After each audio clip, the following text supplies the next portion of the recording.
Hi, my name is Carrie. You might know me as K Warning or from my shop 8-Bit Stitch. Welcome to my Flosstube. It is the end of May 2021. This video will be going up the first week of June 2021. So I just wanted to do a quick video to show you guys what I accomplished in May. I have some notions going up on the shop. I have some finished projects. I have some progress updates. I have some new starts that are also finishes. So I like to pretend that doesn't count, but it's a lot of new starts, so let's just get into it. The first thing I have to show you guys is some dyed black opalescent Aida. Ta-da! This is probably one of my best sellers on my shop. I did get some opalescent Aida in and dyed it up this week. It will be live on my shop as of the posting of this video, as long as they haven't sold out by then.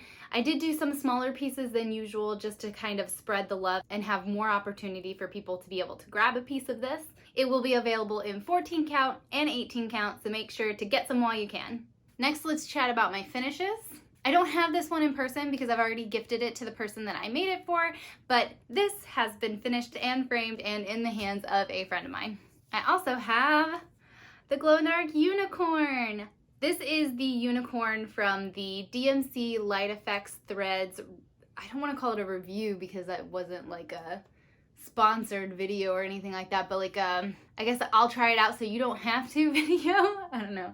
So my previous video where I talk about my experiences with using DMC Light Effects Threads, and you may have also seen this piece in the How to Frog a Cross Stitch video, where I frogged out all of the DMC Light Effects threads and replaced them with Krennic glow-in-the-dark threads.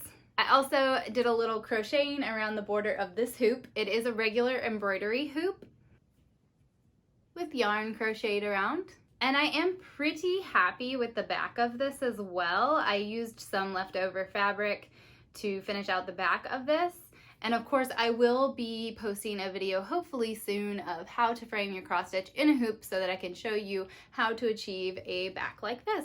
It's super simple. This will be posted for sale on my shop by the posting of this video.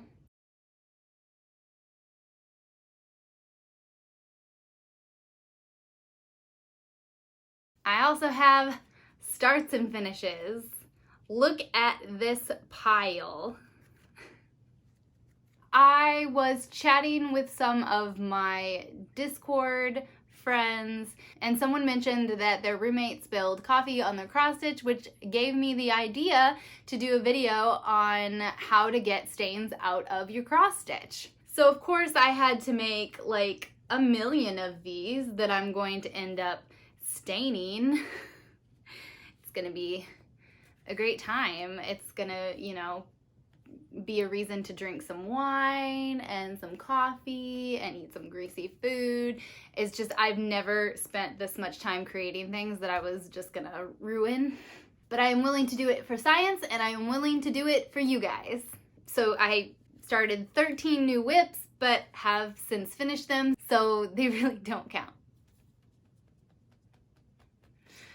Oh, and I almost forgot, I do have some other finished cross stitches up and available for purchase on my shop right now. These are not new finishes, but they haven't been up on my shop for sale for quite a while. I find it hard to get traffic for people interested in purchasing my finished stitches.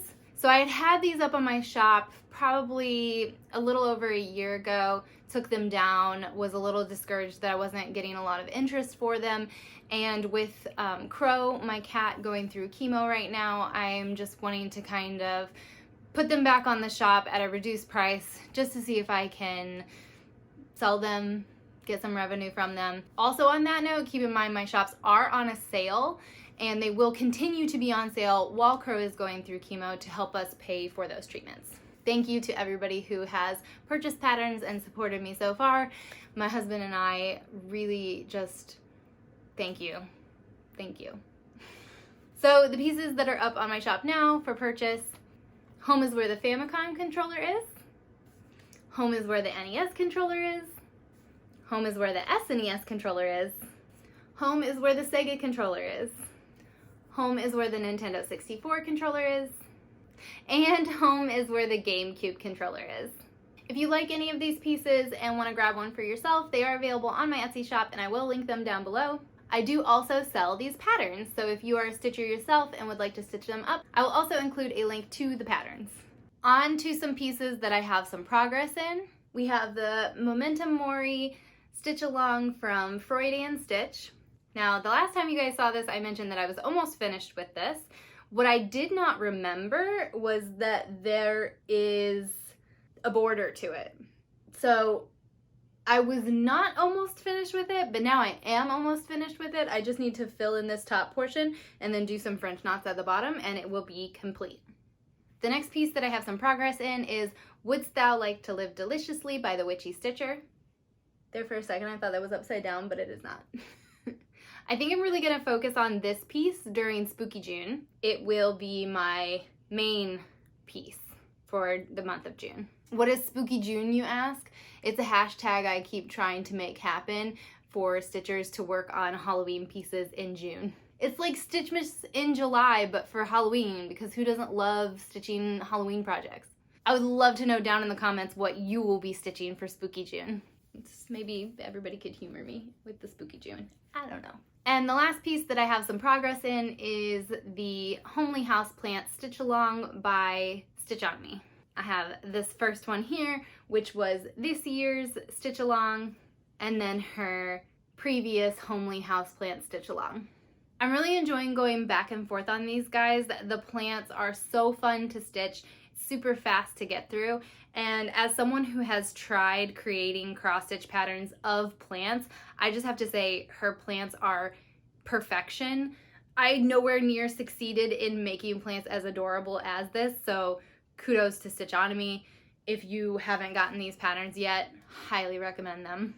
I also have a new pattern up on my shop now.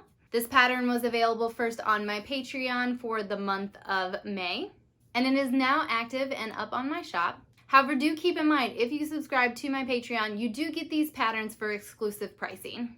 You have until the end of June to subscribe to my Patreon to receive this pattern at a reduced price. And that's everything. Like I mentioned, I'm going to focus on some spooky pieces in June for Spooky June. Wouldst Thou Like to Live Deliciously? I maybe kind of want to start my Hocus Pocus pattern on some black Opalescent Aida, but I'm not going to allow myself to start that unless I can get through Wouldst Thou Like to Live Deliciously before the end of June. And then it is tunnel vision focus on the Happy Little Stitch Along.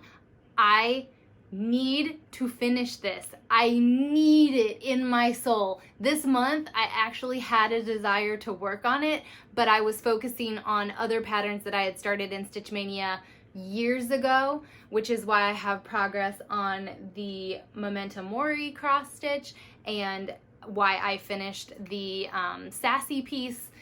So I really focused on that to get some finishes in the books, but I am itching to work on the Happy Little Stitch Along. Wish me luck. Wish me strength and put good vibes out in the universe for my follow through on that. As always, let me know what you've been working on this month down below in the comments. If you liked this video, hit the like button. Don't forget to subscribe. Make sure to hit that bell because you're going to want to get notifications when I post a video. I'll see you in the next video, and until then, happy stitching.